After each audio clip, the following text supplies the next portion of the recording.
యుద్ధమునకు తనతో పాటు రమ్మని అహాబు ఎవరిని అడిగెను?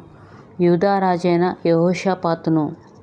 యెహోవా యొద్ద విచారణ చేయుటకు యెహోవా ప్రవక్తలలో ఒకడైనను లేడా అని అడిగినది ఎవరు?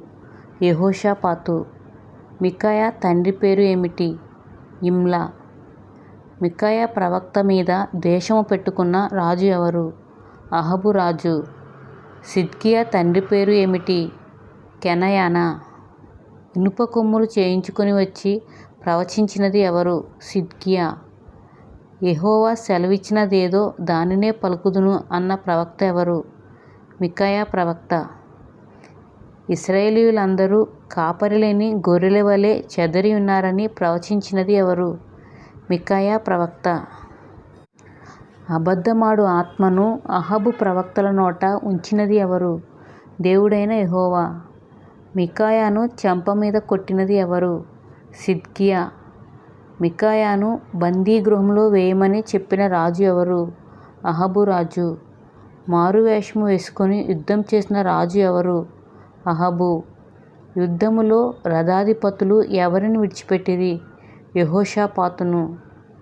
ఒకడు విల్లు తీసి గురి చూడకయే విడువగా మరణించినది ఎవరు?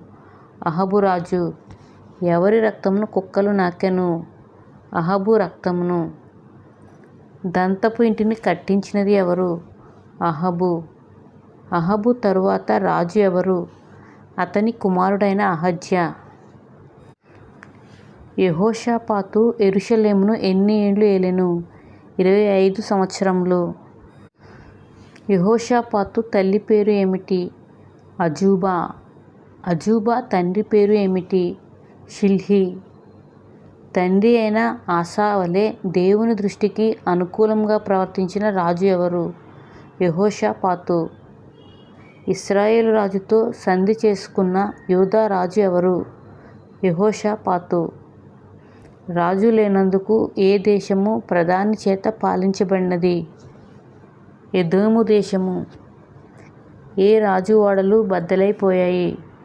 యెహోషాపాతు.